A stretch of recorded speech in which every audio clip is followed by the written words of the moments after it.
Tensions and sorrows always overshadows the joys and happiness. In this circumstance, World Happiness Index is a beacon of hope and optimism. Hello and welcome to the new series of Drishti IAS.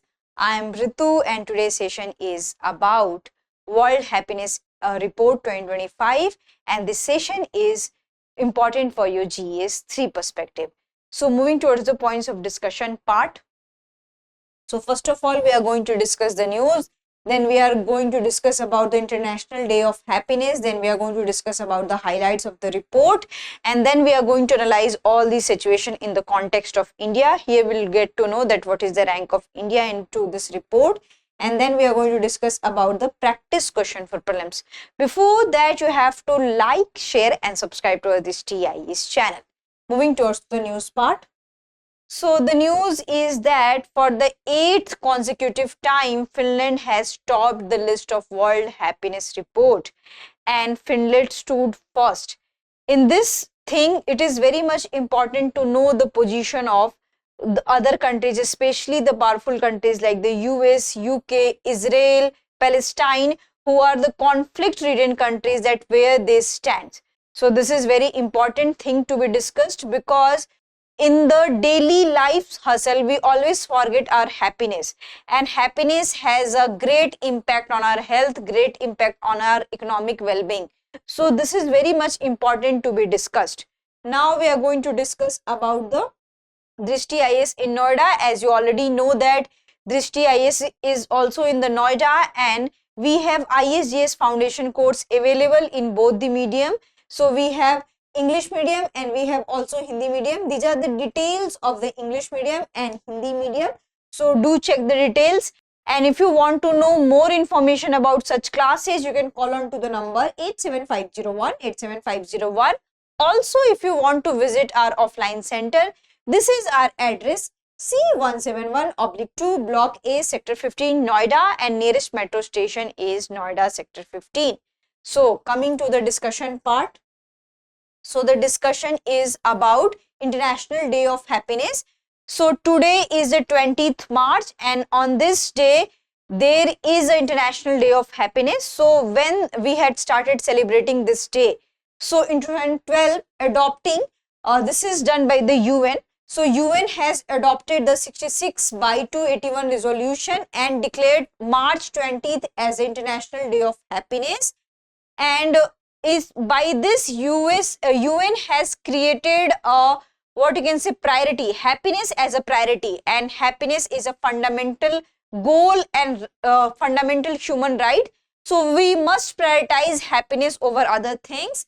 So March 20 is declared as International Day of Happiness, and here this time we have theme of caring and sharing, in which we are going to discuss about that how generosity, happiness could be spread. So this is our caring and sharing, that with caring and sharing we can spread the happiness to ourselves also and to in and around our surroundings. So this is very much important. So what is the theme? So caring and sharing is the theme, and March 20th is the International Day of Happiness. UN has declared it. And if we'll talk about the history, so first this has been initiated by the Bhutan in 1970s, where Bhutan has prioritized gross national happiness, then gross national GDP. So that's why this is very much important, and we have to thank Bhutan to prioritize happiness. And by the inspiration, many countries also got inspired and they had started analyzing the happiness indexes in their own countries. So coming to the discussion part, that what are the highlights. So this particular report has been published by the Wellbeing Research Center, which is at the University of Oxford, and there are 6 variables. On the basis of these 6 variables, this particular index and this particular report has been declared. So we have this GDP per capita, social support, healthy life expectancy, freedom, generosity, and freedom of corruption, because this is very much important. GDP per capita, it means that your economic well-being decides that how much happy you are. Suppose that if anybody does not have means to survive, then how you can analyze that the person is happy or not. Then social support, that you need someone to ask for any kind of support. suppose that you are in trouble, so you need someone that you can ask that I am in a trouble, or I want to travel with you, I want to spend time with you. So this is social support. And then healthy life expectancy. So what we have seen that the countries who has a greater life expectancy are much happier countries. Then freedom. So there should be the freedom of religion, there should be the freedom of expression, there should be freedom for the livelihood. So freedom is the main criteria. Then generosity. So generosity is not just depend upon the individual being. If you are a generous, then it makes your surrounding also happier. So that's why generosity is also one of the indicator. And the freedom of corruption. So corrupt societies are often what you can say unhappy society. So if there is a corruption free society, if people can approach anybody without any money, then you can see the happiness in and around that person. So coming to the top 10 happiest countries. So we have first is Finland, Denmark, Iceland, Sweden, Netherlands, Costa Rica. Costa Rica has come for the first time in the top 10. Then Norway, Israel, Luxembourg and Mexico. Mexico has also come for the first time in the top 10. Here you can see the absence of powerful countries like US and UK. So US condition is 24th, I guess, this time. So this is a situation that US lacks social support, and because of the geopolitical tension and because of the other factors, people are not happy and the US condition is declining day by day. So coming to the context of India, so this time India has ranked 118th. So India has slightly improved. So last time we have rank of 126th. So this time we have 118th. But the sad part is that India is unhappier than the neighboring countries, including the Pakistan also. So why such things are happening with the India? So it is often said that the data which is available to the mortality, which is available to the other kind of thing is not clear in the context of India. So might be there are chances that that's why India is ranked lower than its neighboring countries.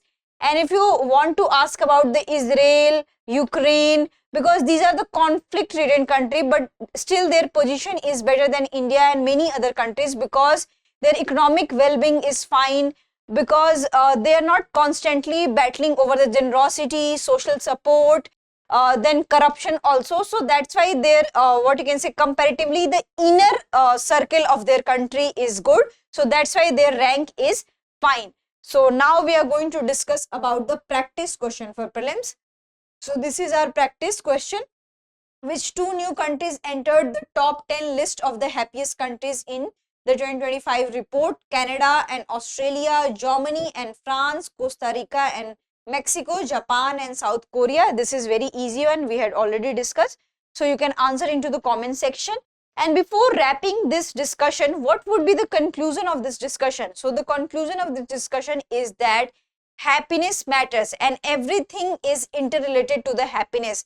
Our social well-being, our economic well-being, our political well-being. So there should be corruption-free society, there should be social support, there should be a generous society, there should be economically well-being society. And if all these things are together, it means that we are the happier country, and India has to work onto all these points so that our rank could be improved. So that's it for today's session. I hope you like this session. If you have any queries related to this session, kindly ask into the comment section. Thank you. Have a nice day.